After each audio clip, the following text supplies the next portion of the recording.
Ahora sí, de plano, que yo ya no sé ni por dónde empezar. Si con el arresto del gobernador priista, con la denuncia del gobernador panista o con Jorge Romero blindándolo para que no lo arresten, o si con Joaquín López Dóriga reclamándole a la oposición que no sirven para nada, o con los de Radio Fórmula también, tirándole a Jorge Romero porque es un desastre y es el peor dirigente de Acción Nacional. De verdad, que hoy de plano le llueve a la oposición. No hay manera de rescatarlos.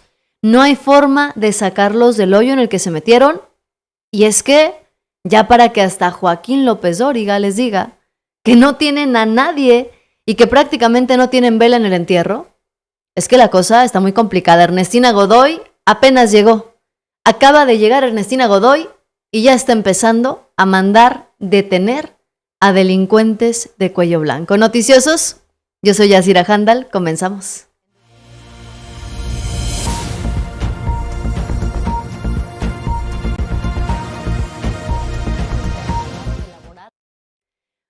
¿Por qué la llegada de Ernestina Godoy fue un caos? ¿Por qué hicieron berrinche priistas? ¿Por qué panistas también hicieron tanto berrinche y tanto escándalo? ¿Por qué acusaron que era la fiscal carnala de Claudia Sheinbaum? Bueno, porque sabían lo que se venía. Ya se les había advertido. Ernestina Godoy no solamente es una fiscal que va por criminales desconocidos, ¿no? O integrantes de la delincuencia organizada, no. Ernestina Godoy no le ha temblado la mano o no le tembló la mano como fiscal en la Ciudad de México para detener a delincuentes de cuello blanco. Bueno, pues parece que no le va a temblar la mano a nivel nacional para detener a delincuentes de cuello blanco. Vean nada más, tiembla Alito Moreno. Detienen por segunda ocasión al exgobernador de Chihuahua. Fue detenido César Duarte, César N., exgobernador, por su probable intervención en un esquema de lavado de dinero, utilizando para ello al sistema financiero mexicano. Fue detenido César N., exgobernador de Chihuahua, por su probable intervención en un esquema de lavado de dinero, utilizando para ello el sistema financiero mexicano. La FGR lo acusa por su probable responsabilidad en el delito de operaciones con recursos de procedencia ilícita, en cumplimiento a la orden de aprehensión emitida el 16 de mayo de 2024 por un juez de control.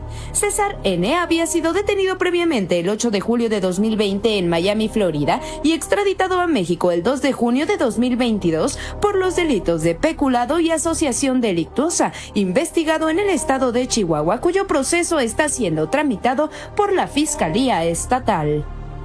Fue detenido César N., exgobernador de Chihuahua, por su probable intervención en un esquema de lavado de dinero, utilizando para ello el sistema financiero mexicano. La FGR lo acusa por su probable responsabilidad en el delito de operaciones con recursos de procedencia ilícita, en cumplimiento a la orden de aprehensión emitida el 16 de mayo de 2024 por un juez de control. César N. había sido detenido previamente el 8 de julio de 2020 en Miami, Florida, y extraditado a México el 2 de junio de 2022. Y después de aquí, ¿quién vendrá, no? Hoy es César N., el primero, una orden de aprehensión que estaba desde hace un año. Y no fue hasta que entró el cambio de la Fiscalía que esta orden de aprehensión se complementó. La Fiscalía lo acusa por su probable responsabilidad del delito de recursos de procedencia ilícita, operaciones con recursos de procedencia ilícita.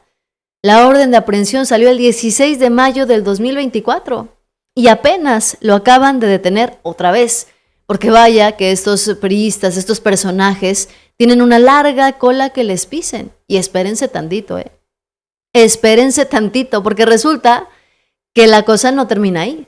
Morena presentó una nueva denuncia contra Francisco García Cabeza de Vaca. Presentando esta denuncia ante la Fiscalía contra el exgobernador Francisco García Cabeza de Vaca, básicamente es por presuntos delitos de delincuencia organizada, extorsión, así como delitos en materia de hidrocarburos. La mañana del lunes 8 de diciembre, diputados de Morena presentaron ante la Fiscalía General de la República, FGR, una nueva denuncia contra el exgobernador panista Francisco García Cabeza de Vaca por presuntos delitos relacionados con delincuencia organizada extorsión y huachicol fiscal.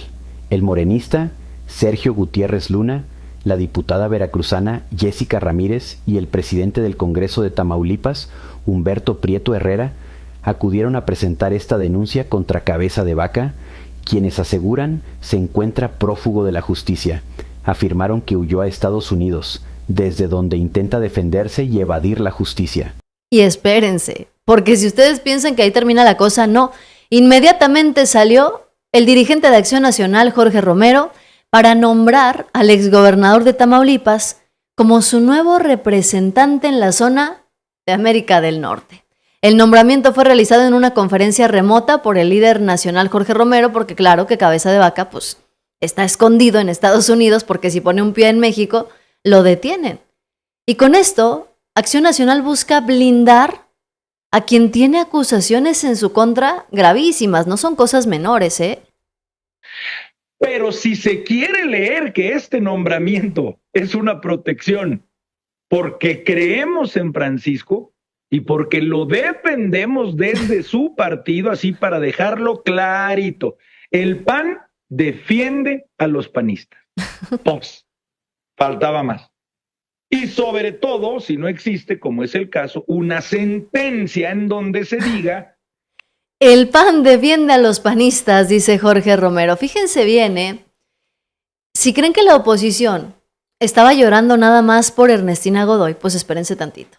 Porque además de que ya cayó otra vez César Duarte, reaparece un viejo conocido del panismo, Francisco García Cabeza de Vaca, con una nueva denuncia por delincuencia organizada, operaciones con recursos de procedencia ilícita, y Jorge Romero dice: vamos a defender a los panistas. Sí, es otro exgobernador panista, con un historial financiero más turbio que una cuenta de paraíso fiscal, porque no es el único, ¿eh? ¿Y qué hace Jorge Romero? ¿Líder del cártel inmobiliario? ¿Tomar distancia? No. ¿Exigir transparencia? No. ¿Suspenderle sus derechos partidistas? Por supuesto que no, faltaba más. Lo blinda, lo arropa, lo premia, dándole un nuevo cargo partidista, como si fuera un héroe de la democracia y no un prófugo disfrazado de dirigente moral. Esto explica perfectamente por qué la llegada de Ernestina Godoy los trae como con una gastritis política. Porque si la nueva fiscal ya consiguió que detuvieran por segunda ocasión a Duarte, pues ¿qué creen ustedes que va a pasar cuando empiecen a revisar el expediente de Cabeza de Vaca? Esas triangulaciones inmobiliarias, los contratos en empresas fantasmas. El berrinche no es ideológico, ¿eh? No es una defensa de la República. Es miedo en su máxima expresión. Miedo a que Ernestina Godoy ahora no solo persiga a criminales de la calle, sino también a criminales de cuello blanco con plaza en Acción Nacional o en el PRI. Mientras la oposición grita persecución política, bueno, pues ya vimos que lo que realmente quieren decir pues es que, por favor, les dejen a sus militantes, porque si no se van a quedar sin nada. Jorge Romero sale cínica y descaradamente a defender a Cabeza de Vaca y dice: sí, vamos a defender a los panistas, cuando Cabeza de Vaca hoy está siendo acusado, otra vez, porque no es la primera, de delitos gravísimos. Cabeza de Vaca no puede poner un pie en México por las acusaciones y órdenes de aprehensión que tiene en su contra. ¿Y qué hace Jorge Romero? Blindarlo. Esto es lo que dice el dirigente de Acción Nacional. Es una protección porque creemos en Francisco y porque lo defendemos desde su partido, así para dejarlo clarito. El PAN defiende a los panistas. Pues, faltaba más. Y sobre todo, si no existe, como es el caso, una sentencia en donde se diga que alguien ya no es defendible. Pues es que si no, entonces, ¿qué es el artículo 20 constitucional? Entonces ya estamos en manos y en boca de todos, de quien sea, como si el régimen no usara su poder para inculpar a muchísimas personas más que les son incómodos. Ahora resulta que todos son perseguidos políticos y fíjense nada más, no es algo que diga yo. Incluso Ruiz Geli desde Radio Fórmula lo confirma. A Jorge Romero le quedó grande el cargo. No lo digo yo, no lo dice la presidenta Claudia Sheinbaum. Escúchenlo de los comentócratas que tanto les encanta escuchar. a mí me encanta cuando veo, oye, es que la oposición, pobre oposición, Jorge Romero está como... Le quedó muy grande el cargo. Es hablar.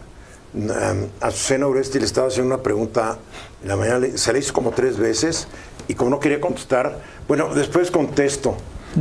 Porque hubo 4 panistas que votaron a favor de esta ley. Sí, sí. Entonces le dicen, y 11 se abstuvieron, y todavía el payaso dice, el PAN estuvo en contra. Oye, 11 abstenciones y 4 a favor son 15, ¿eh? Sí, claro. De una bancada muy chiquita, pero en fin, es Jorgito Romero. Que a mí me encanta cuando veo, oye, es que la oposición... Pobre oposición, dice Ruiz Geli. Y luego de Ruiz Geli, espérense, porque de ahí viene nada más y nada menos que Joaquín López Dóriga, diciéndoles sus verdades, porque pareciera ser que ya está harto y cansado de la derecha mexicana. Joaquín López Dóriga, gravísimo, ¿eh? Joaquín López Dóriga se los dice en su cara. Morena llegó para quedarse y llegó por culpa de la oposición, porque en México no hay un solo liderazgo de oposición. Ya se los he dicho, si no lo quieren escuchar de mi boca, escúchenlo de quienes les encanta ver. El tema es que Morena, lo tengo que decir, llegó para quedarse. Y llegó por culpa de la oposición, porque en México no hay oposición partidista. En México no hay un solo liderazgo de oposición. Mire, el PAN no lo pudo. Bueno, el presidente Felipe Calderón no lo pudo construir, porque su candidato iba a ser Juan Camilo Muriño, que entonces era secretario de Gobernación, pero se mató en el accidente cuando se cayó el avión de la Secretaría de Gobernación, un Learjet 45, a la tarde de aquel martes 4 de noviembre de 2008, ahí en el cruce de Periférico y Reforma, y entonces ya no pudo construir un candidato. El PAN no puede construir un candidato desde 2008. Al final sacó de mal modo a Josefina Vázquez Mota, que llevó al PAN a la tercera fuerza. Y desde el 2008, estamos en 2025, no ha podido crear un solo liderazgo. El PRI fue el último, fue Peña Nieto, y Peña Nieto tampoco pudo crear un candidato al final, y modificando los estatutos del PRI. El PRI decía en sus estatutos que para ser candidato a cualquier cargo de elección popular había que ser militante del PRI. Pero José Antonio Meade, quien era sin duda el más capacitado, no era militante del PRI, así que al final tuvieron que hacer un congreso, una asamblea para cambiar los estatutos. Imagínense ustedes, la vergüenza total. Si el PAN desde 2008 no tiene un liderazgo que valga la pena, y el PRI, pues el último fue Enrique Peña Nieto, ¿cómo estarán las cosas, no? Y es que ya cuando hasta Joaquín López Dóriga, el referente máximo del viejo régimen mediático, te lo dice en tu cara, pues es porque la oposición ya tocó fondo. López Dóriga ahora sí que lo resumió clarito. Tocó darle la razón, ni modo. Morena llegó para quedarse, y sí, no por culpa de López Obrador, no por Claudia Sheinbaum, por culpa de la misma oposición. Y yo se los he repetido durante años. Porque en México no hay un solo liderazgo opositor. No hay alguien con autoridad moral. No tienen proyecto, no hay propuestas, no hay credibilidad. Lo único que tienen son escándalos, pleitos internos y discursos reciclados como de hace 20 años. Y ahí está la prueba.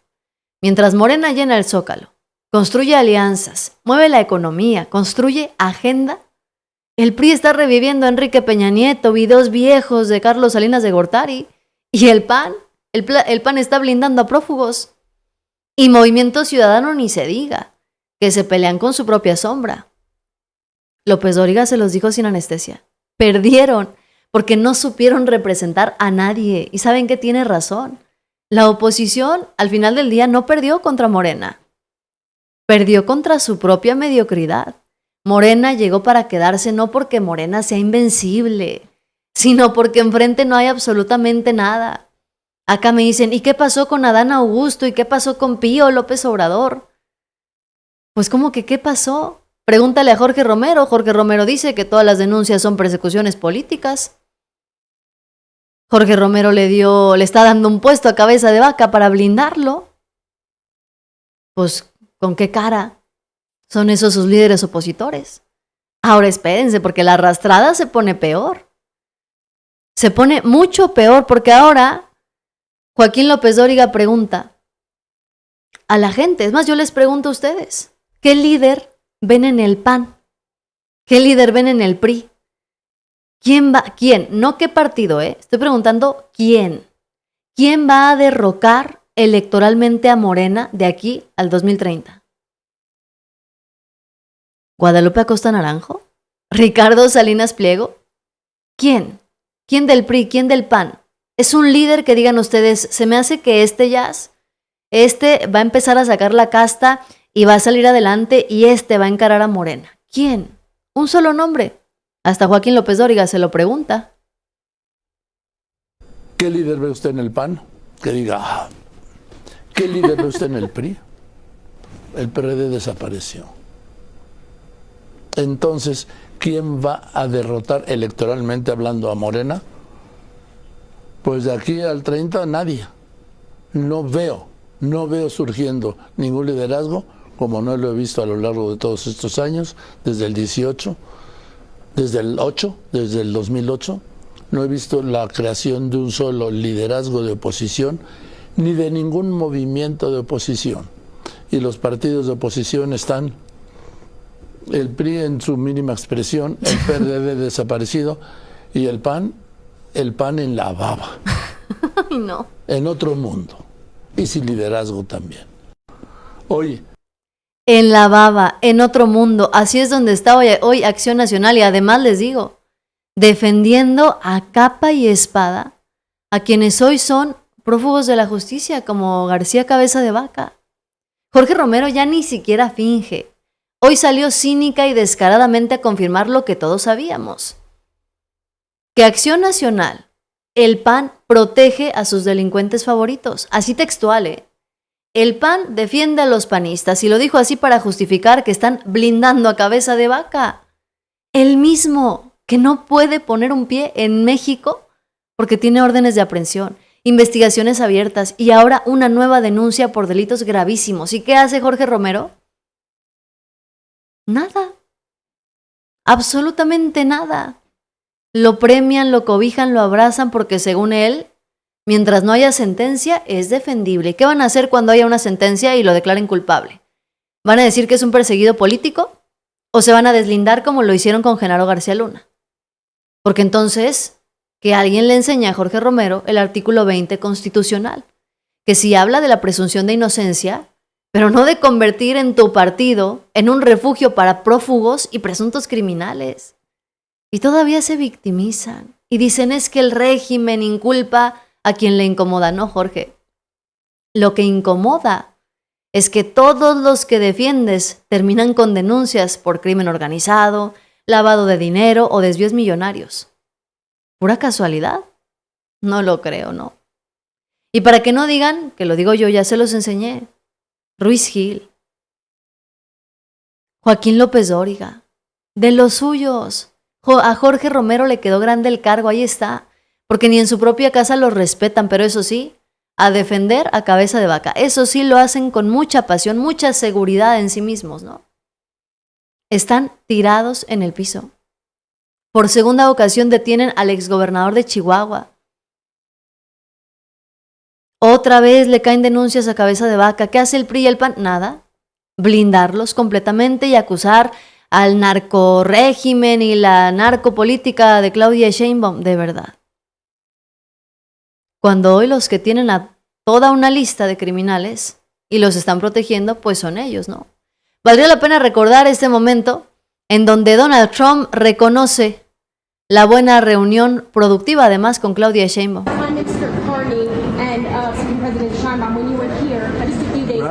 Mexico and Canada, we met with the, as you know, I mean, it was pretty well, a lot of people were here, right here we met, and the Prime Minister of Canada, President of Mexico, and we spoke for a half hour, very good, very productive, talked mostly trade.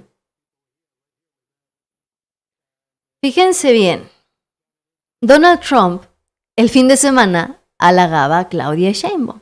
¿Qué está haciendo ahora el presidente de los Estados Unidos? Bueno, pareciera ser que Donald Trump está aplicando de nuevo su estrategia favorita, La de la incertidumbre. Me caes bien, pero luego ya no. Porque Donald Trump evidentemente se la pasó excepcional, ¿no? Habló maravillas de Claudia Sheinbaum, habló maravillas de México. ¿Y ahora qué hace el presidente de los Estados Unidos?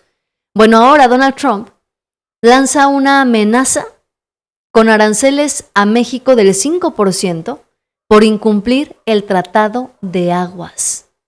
No es la primera vez que Trump maneja esta estrategia, pero ahora la vuelve a aplicar. ¿Qué van a decir los panistas? ¿Qué van a decir los campesinos? ¿Van a salir a defender a México ante Donald Trump por el agua? Porque están muy preocupados por el agua, ¿no? Que el agua es de los campesinos mexicanos y que no se las quiten. ¿Van a salir a la frontera a confrontar a Donald Trump? ¿Se van a manifestar en la frontera para pedirle al presidente que no se robe nuestra agua? ¿O qué van a hacer? ¿Se van a rendir a los pies de Estados Unidos? Fíjense bien, esta es la información que se está dando a conocer. El presidente de los Estados Unidos, Donald Trump, anunció que autorizó la documentación para imponer un arancel del 5% a México si el país no libera de inmediato 200,000 acres de agua pendientes según el Tratado de Aguas, un incumplimiento que según Trump ha afectado seriamente los cultivos y el ganado en Texas. Trump señaló que México aún debe más de 800,000 acres de agua acumulados en los últimos 5 años. Además advirtió que mientras no se cumpla con el tratado, los agricultores estadounidenses continuarán sufriendo daños económicos. Advirtió Donald Trump también que pues el gobierno mexicano tiene que solucionar esto ya. Eso lo difundió a través de un comunicado como los que a él le gustan en sus redes sociales. ¿Para qué? Para amagar a México. Aquí está, miren, el comunicado que compartió Donald Trump. Para amagar a México, a pagarles el agua. Y yo les digo, aquí es donde me pregunto si va a entrar en este momento la defensa aguerrida de la oposición. Si se van a coordinar los agricultores y los campesinos para defender el agua de México. Sí, Donald Trump, les digo, volvió a aplicar su truco favorito, la incertidumbre selectiva. El viernes estaba fascinado con Claudia Sheinbaum, diciendo que México es un gran socio, que hubo una reunión excelente, y hoy ya salió con que si México no cumple el Tratado de Aguas, entonces nos va a poner un arancel del 5%. Un clásico de Trump. Te abrazo y luego tiro la mordida a ver si pega, ¿no? ¿Dónde están los panistas? Diciendo que el agua es sagrada. ¿Dónde están los que decían que Morena iba a dejar al campo sin agua? ¿Van a ir a la frontera? ¿O ahí sí ya se les olvidó el amor al campo y a los campesinos porque su jefe ideológico es el que está presionando? Porque si la derecha está tan preocupada por el agua, pues deberían estar ahorita mismo en la frontera, protestando contra Estados Unidos, ¿no? ¿O cómo está la cosa? El agua solo es un drama cuando pueden usarlo contra Claudia Sheinbaum, pero cuando Trump amenaza, ahí sí miren todos calladitos. La realidad es simple, ¿eh? Donald Trump está usando la misma estrategia de siempre, presionar para negociar mejor para Estados Unidos. Y la derecha mexicana ahí es donde se vuelve a quedar sin discurso, porque no pueden criticar a su ídolo mientras él le mete presión a México. Entonces, para los panistas, si tanto defienden el agua, pues vayan, pónganse en la línea fronteriza y díganle a Trump que no toque ni una gota. A ver si les dura la valentía. Ahora estamos conscientes que se trata de un tratado, que está firmado, que México tiene que cumplir con sus reglas. Claro que sí estamos conscientes de eso. Perfectamente conscientes. Pero también estamos esperando que salgan los defensores del agua, ¿no? En todo caso. Claudia Sheinbaum aprovechó para presumir un dato muy bueno.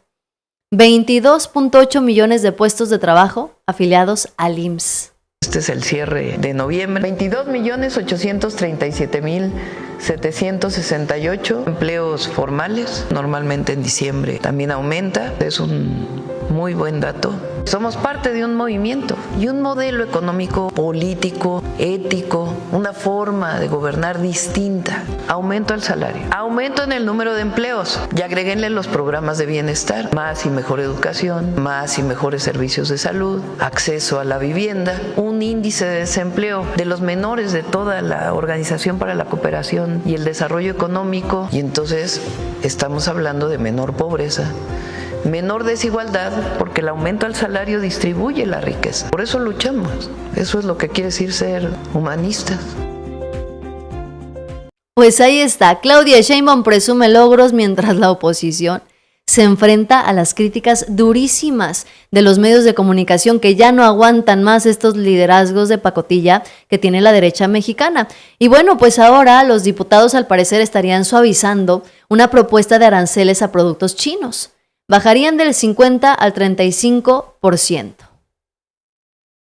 Materia comercial, por ejemplo, hoy es importante que se discute en comisiones, en diputados, estos aranceles que se plantean en el paquete económico de 2026 a los países con los que México no tiene tratado comercial. Ahí están varios países asiáticos, destaca China, está el caso de Brasil también. Se planteaban aranceles de hasta el 50%. Parece ser que el nuevo proyecto, el dictamen, viene con aranceles o tarifas más bajas. Sí. Pero de todos modos, esto es importante. Sí, estaba muy porque rudo, ¿no? Porque era más al estilo Donald Trump, ¿no? Exactamente. Ahí les va el arancel a quienes no tengan el acuerdo con México y también era una forma de congraciarse con Trump, ¿no? Y yo creo que ahora se dieron cuenta cómo reaccionó China, cómo está reaccionando Brasil y otros países y le están bajando por lo menos el porcentaje y seguramente les darán tiempo también a los países para que se adecúen y no les pegue directo a sus exportadores, ¿no? Vamos a hablar de esta reunión en materia comercial.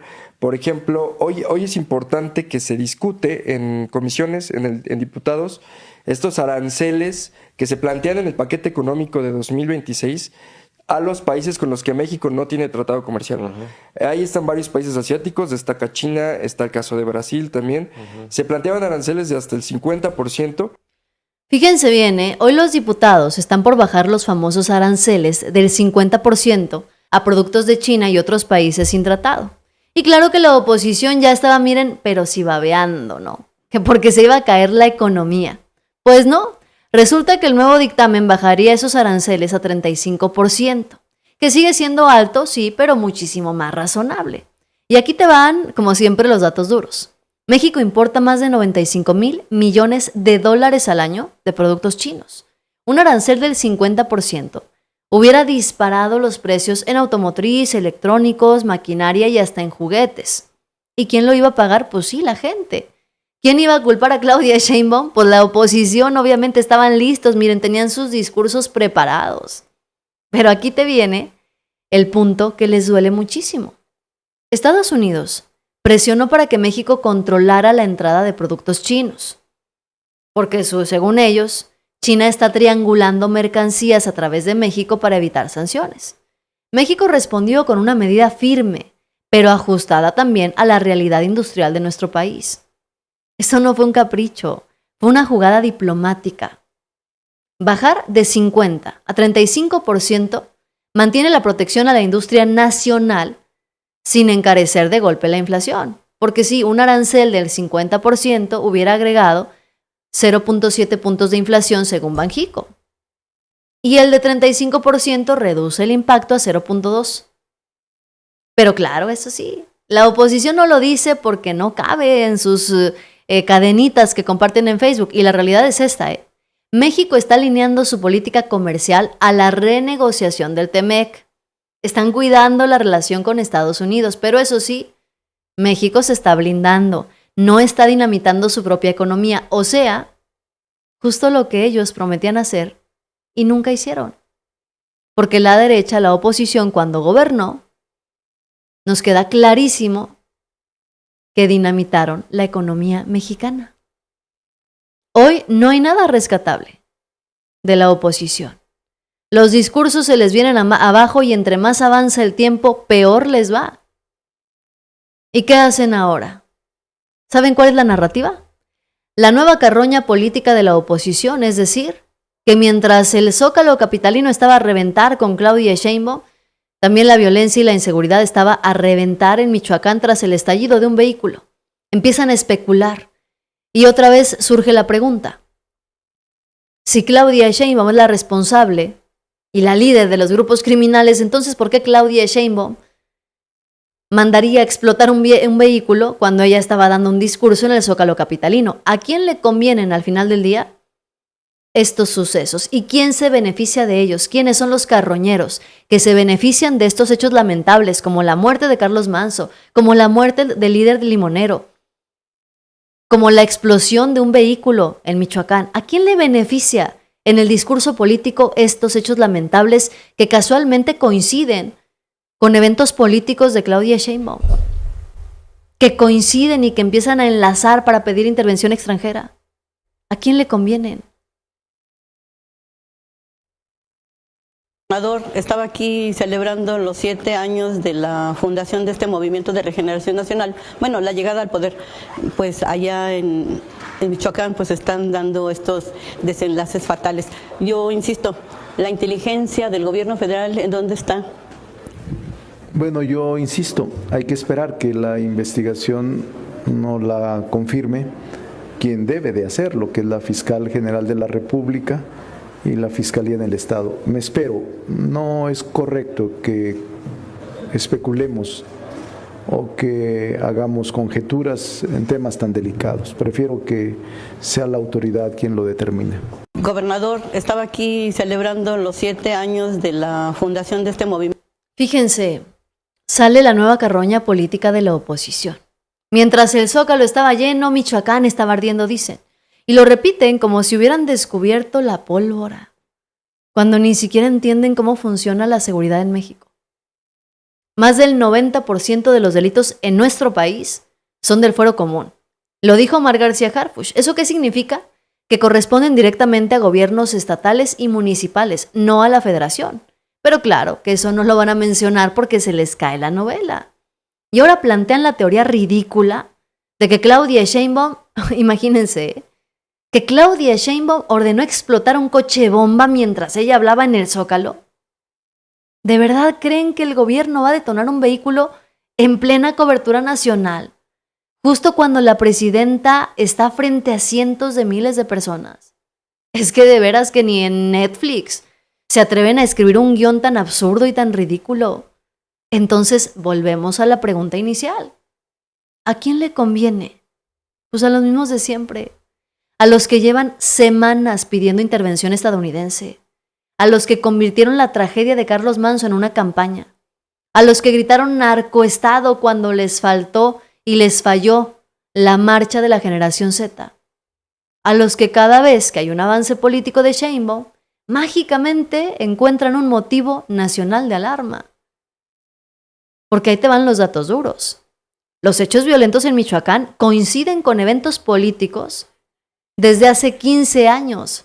No solo con Morena, coincidieron con Calderón, coincidieron con Peña Nieto, pero curiosamente, solamente ahora los utilizan para pedir intervención extranjera.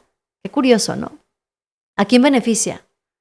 A quienes pierden elecciones, a quienes necesitan incendiar políticamente lo que no pueden ganar en las urnas, y a quienes, por supuesto, viven del caos, porque ya no pueden vivir del voto, porque se les acabó completamente su narrativa. Y luego, espérense tantito, porque la cosa no acaba ahí, porque la cosa no termina ahí. Mientras unos, como López Dóriga o Ruiz Geli, confirman que la oposición está en el piso, mandan al rescate a Azucena Oresti. ¿Para qué envían a Azucena Oresti? Bueno, para decir que la popularidad de Claudia Sheinbaum empieza a aflojar y que en Palacio Nacional ya prendieron las alarmas. Dice Azucena, seguridad, economía y errores repetidos están desgastando el impulso inicial. La pregunta, según Azucena Oresti, ya no es si aún aprueban a Claudia Sheinbaum, sino quién la está o quién le está retirando el apoyo a la presidenta de México. En solo un año, la popularidad de la presidenta Claudia Sheinbaum ha bajado. No es una baja catastrófica, pero sí tendría que ser por lo menos lo suficientemente preocupante como para prender las alarmas en Palacio Nacional. No solo se trata de cuántos la aprueban, sino de quiénes y por qué han dejado de aprobarla. El entusiasmo del principio se está diluyendo. El desgaste del poder parece haber llegado mucho más rápido de lo esperado. Los números ya no la acompañan con la misma fuerza y en política, si los números se mueven, los aliados también. Incluso los aliados dentro de su propio partido. ¿Por qué baja? Según las encuestas hay 3 razones clave. La seguridad, la percepción de que el Estado no está recuperando territorios frente al crimen organizado. Los apoyos, por ejemplo, no son suficientes para quitar el malestar económico, no sustituyen la sensación en el bolsillo. Si la gente vive más caro, pues lo siente más que cualquier discurso. La expectativa, se prometió continuidad sin repetir errores, pero las decisiones han sido percibidas en algunos casos como una calca del pasado reciente. Lo importante es recuperar el camino. La presidenta Claudia Sheinbaum tiene una gran popularidad, pero si aún con estos problemas de seguridad, de economía, de corrupción, dentro de su mismo partido la siguen boicoteando, esto puede acabar más pronto que tarde. Negociar, reformar, rectificar son elementos para gobernar con un respaldo mayoritario. Gobernar por inercia es un riesgo. La pregunta ya no es si todavía la aprueban, sino cuánto tiempo va a durar este crédito y quién está retirando su apoyo en silencio. ¿Quiénes están retirando a la presidenta su apoyo y quiénes están reprobando a su gobierno? Bueno, ¿por dónde empezamos, no? Hay que empezar por el hecho de que nos queda clarísimo que cuando la oposición se queda sin argumentos, siempre recurren a la vocería de emergencia, ¿no? ¿Y para qué la mandan? Para tratar de instalar la narrativa de que la popularidad de Claudia Sheinbaum empieza a aflojar, que en Palacio Nacional ya prendieron las alarmas, que la pregunta ya no es si la aprueban, sino quién le está retirando el apoyo. Ahí les van los datos. Claudia Sheinbaum cerró noviembre con entre 56 y 63% de aprobación. Eso sí, dependiendo de la casa encuestadora, a menos que sea Massive Caller, porque ahí la más popular es Xochitl Gálvez, ¿no?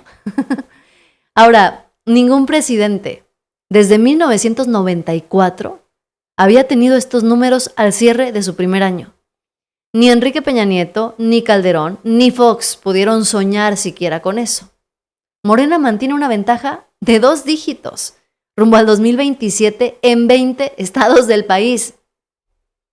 Parece que esa es la supuesta alarma, pero no en Morena, sino en la oposición. Porque en las encuestas les digo, Morena tiene una ventaja de 2 dígitos rumbo a 2027. Pero claro, tienen que justificar la nómina, ¿no? Porque después del Zócalo reventado, después de una reunión exitosa con Trump, después del anuncio de seguridad social universal, pues la narrativa opositora cayó pulverizada. Así que inventan un desgaste donde no existe, porque ahí te van los datos, el dato final. Cuando un gobierno está realmente en crisis, no necesitas a una Susana Oresti para decirlo, la gente lo siente. Y hoy, pues después del Zócalo capitalino me parece que la gente siente lo contrario. Mandan a Azucena porque es la única que les queda y aún así no les alcanza. ¿No les parece casualidad? ¿No les parece raro que Azucena Oresti plantee una catástrofe prácticamente? Mientras que Loret de Mola ya se volvió chairo, reconoce el gobierno de Claudia Sheinbaum, las políticas de López Obrador, el aumento al salario mínimo. Cuando López Dóriga les dice, son un desastre, son un fracaso, están en la ruina, no hay oposición. Morena llegó para quedarse. Cuando Ruiz Geli dice que les queda grande la dirigencia, ahí les va otra vez, si les quedan dudas. El tema es que Morena, lo tengo que decir, llegó para quedarse. Y llegó por culpa de la oposición. Porque en México no hay oposición partidista. En México no hay un solo liderazgo de oposición. Mire, el PAN no lo pudo. Bueno, el presidente Felipe Calderón no lo pudo construir porque su candidato iba a ser Juan Camilo Muriño, que entonces era secretario de Gobernación, pero se mató en el accidente cuando se cayó el avión de la Secretaría de Gobernación, un Learjet 45, a la tarde de aquel martes 4 de noviembre de 2008, ahí en el cruce de Periférico y Reforma, y entonces ya no pudo construir un candidato. El PAN no puede construir un candidato desde 2008. Al final sacó de mal modo a Josefina Vázquez Mota, que llevó al PAN a la tercera fuerza. Y desde el 2008, estamos en 2025, no ha podido crear un solo liderazgo. El PRI fue el último, fue Peña Nieto, y Peña Nieto tampoco pudo crear un candidato al final, y modificando los estatutos del PRI. El PRI decía en sus estatutos que para ser candidato a cualquier cargo de elección popular había que ser militante del PRI. Pero José Antonio Meade, quien era sin duda el más capacitado, no era militante del PRI, así que al final tuvieron que hacer un congreso para una asamblea para cambiarlo. Se los estoy diciendo. No es una narrativa implementada por Claudia Sheinbaum. No estamos hablando de una narrativa implementada por Luisa María Alcalde o por Morena en general. No. Estamos hablando de una realidad que la oposición no ha querido ver desde el 2018. Una realidad que se les ha repetido por todos los medios habidos y por haber. Y no han querido cambiar las cosas. Ahora, llega Ernestina Godoy y se encienden las alarmas. ¿Por qué? Porque Ernestina Godoy, desde la Fiscalía General de la República, pues pareciera ser que está empezando a implementar medidas. El exgobernador de Chihuahua, César N., fue detenido por la Fiscalía General de la República, hoy a cargo de Ernestina Godoy, por lavado de dinero. ¿Y qué hace el PAN? Inmediatamente Acción Nacional salen a blindar a Francisco García Cabeza de Vaca y le otorgan un puesto honorífico, porque pues no sé de qué se tratará esa posición, ¿no? Sale Acción Nacional a nombrar a Cabeza de Vaca como su nuevo representante en la zona de América del Norte. ¿Para qué? Para que cuando le saquen otra vez una ficha roja o salga la Interpol, digan que es una persecución política.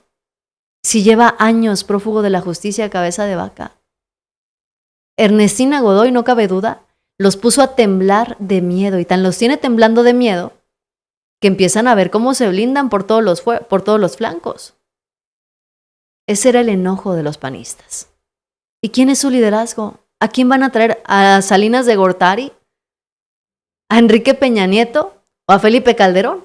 Que ya salió a presumir que lo invitaron a la entrega del premio Nobel de María Corina, pero que no va a poder asistir porque tiene que ir a China. Nomás quería presumir Felipe Calderón. Felipe Calderón no irá a la ceremonia del Nobel, pero sí filtró la invitación que le pidieron guardar en secreto. María Corina Machado le pidió máxima discreción con la invitación para asistir a la ceremonia del Premio Nobel de la Paz 2025. Le explicó que era por seguridad y por el trabajo de los voluntarios del evento. ¿Y qué hizo Felipe? Pues subió la invitación completita a X. Calderón dijo que era un honor enorme, pero que no podría asistir el 10 de diciembre por compromisos laborales. Aprovechó el post para felicitar a María Corina, a quien llamó lideresa de la libertad, y destacó su rol en la oposición venezolana. ¿Qué opinas del nivel de discreción de Calderón? Felipe Calderón no... Bueno, es que la indiscreción de Felipe Calderón yo creo que ya ni siquiera sorprende, ¿no? Lo que sorprende es la necesidad de querer presumir o querer sentirse relevante en un país en donde pues ya no cuentan, donde Felipe Calderón es completamente irrelevante. María Corina Machado pues va a recibir el Premio Nobel de la Paz, que si en Venezuela tendrán sus problemas, que si es opositora, que si perseguida política, que si Estados Unidos quiere meter su cuchara, bueno, ya lo sabemos. Lo que sí tenemos certeza es que la oposición quiere que México se encuentre en la misma postura en la que hoy está Venezuela. Y ahora sale Donald Trump a amenazar con que los ataques contra los cárteles en tierra venezolana van a comenzar muy pronto. Ya lo confirmó el presidente de los Estados Unidos. People that they shouldn't be sending. They emptied their prisons into our country. They sent us killers, murderers. They sent us drug dealers at the highest level. Mientras Donald Trump y Nicolás Maduro siguen intercambiando declaraciones, pues la pregunta es qué viene a continuación. Ya la Casa Blanca había dicho que no iba a detener esta estrategia antidrogas en el Caribe y en el Pacífico. Ahora, la otra parte es que Donald Trump ya había indicado que pronto iba a haber una operación en tierra en Venezuela. Pero ¿de qué significa? ¿De qué estamos hablando? Algunos piensan que es más una amenaza de Donald Trump. Pero si llegara a ser, ¿qué pasaría? Bueno, hay estudios que hablan de una migración masiva de Venezuela hacia muchos países de América Latina especialmente, más o menos como lo que ocurrió en 2017 con la salida de venezolanos especialmente a Estados Unidos. Y eso también crearía un serio problema de refugiados y obviamente que esto generaría un gran problema a nivel nivel hemisférico. Pero todo esto está en el aire, hay que esperar a ver qué es lo que dice el presidente Donald Trump. Hay llamados también, no solamente en el hemisferio, también aquí en Estados Unidos, para que ese tipo de acciones se piensen muy bien, porque las consecuencias de ese tipo de acción pudieran ser gigantescas y muy difíciles de absorber en los próximos años. Pues así las cosas, se intensifica este diálogo entre Trump y Venezuela. ¿Para qué? Pues para ver si se iban a hacer el golpe de Estado o no se va a hacer. Mientras en México lo que realmente quisiéramos que se discutiera o que se estuviera debatiendo es la creación de tantos partidos políticos y sobre todo los plurinominales. Un negocio sucio de la partidocracia mexicana. Esto que van a ver a continuación es un trabajo del soberano que me parece vale mucho la pena. Hoy vamos a mostrar cómo el PRI y el PAN han convertido las plurinominales en su caja chica electoral y el arma perfecta para premiar lealtades y reforzar un poco el control político. La innombrable senadora Lili Téllez. Críticas por desconexión con el electorado, pero con curules aseguradas. A ver, tú idiota, senadora. Llora por Carlos Manso, Noroña. No seas imbécil, senadora, llora de verdad por Carlos Manso. Llora de verdad por Carlos Manso. ¡Que viva Carlos Manso! Más allá de que Ricardo Salinas Pliego fuera candidato presidencial, mucho más allá de eso, lo que yo creo es que sería un extraordinario presidente de México. Sería un extraordinario presidente. Yo de eso no tengo la menor duda.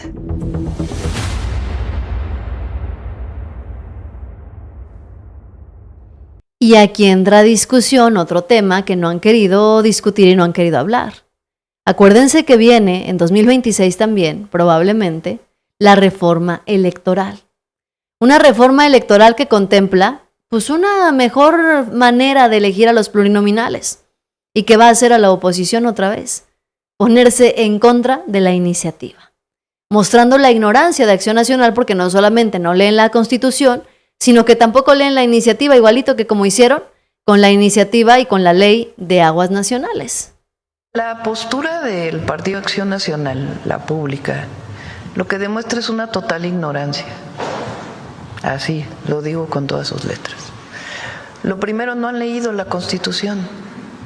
El agua es un recurso natural, que es un bien de la nación. Eso está desde la Constitución del 17. Porque ellos dicen que se atenta contra la propiedad privada del agua. Lo que dice la Constitución es que se puede concesionar. Entonces, ¿qué representa la ley de aguas nacionales? Un ordenamiento de las concesiones. No se toca ninguna concesión, ninguna concesión. Pero lo que sí se dice es, tienes una concesión, ya no la vas a usar, ya no la puedes vender. Ahora tiene que regresar pues a la Conagua, al recurso de la nación, y después concesionarse. La postura del Partido Acción Nacional. Una postura completamente ignorante, se los dice la presidenta Claudia Sheinbaum. ¿Qué más quieren si están quedando en ridículo nacional? ¿Qué digo ridículo nacional? En ridículo internacional. Ahora sí que les decía yo, ni por dónde empezar, Si por la detención de César Duarte, por el PAN blindando a cabeza de vaca, Joaquín López Dóriga reclamándoles que no hay oposición y que no van a llegar a 2030, o Ruiz Geli reclamando que a Jorge Romero le quedó grande el puesto de dirigente nacional. De veras que no hay ni para dónde hacerse, Y mientras que hacen, critican que Claudia Sheinbaum llenó el Zócalo capitalino. Que porque si mandó lonches, que si los acarreados, que si los camiones. ¿Con qué llenaron los opositores el Zócalo? Con su marea rosa. Engañando a la gente. A la gente avergonzada del PRI y del PAN le pidieron que se vistiera de rosa. Porque no querían salir a marchar por Alito Moreno, por Jorge Romero. Y al final, ¿qué hicieron? Le pidieron a esa gente que votara por el PRI, por el PAN. Están haciendo el ridículo nacional y no se han dado cuenta. Les están diciendo que no están construyendo nada que le pueda ganar a Morena y están, miren, sentados en sus laureles porque ya dijo Jorge Romero. Si Salinas Pliego trabaja bien y le echa ganitas, igual y lo adoptamos para que sea nuestro candidato.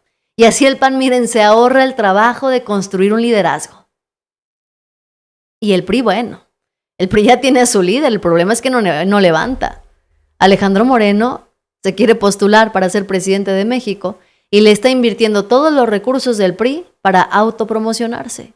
¿Ustedes creen que Alito Moreno va a llegar a la presidencia de la República? De verdad. ¿La oposición tiene sus esperanzas ahí o en quién? ¿En Guadalupe Acosta Naranjo? ¿O de plano ya en Salinas Pliego, no? Vamos a ver qué pasa. Noticiosos, gracias como siempre por acompañarme, dice Denahu. Saludos hasta Michigan, un abrazote. Dice, ¿de verdad piensan que el pueblo es tonto? Pues parece que al menos piensan que su militante sí es tonta, ¿no? Suscríbanse, noticiosos, denle like y compartan para llegar a más personas. Yo soy Yasira Handal y en un ratito, como siempre, te espero con más información. Bye bye.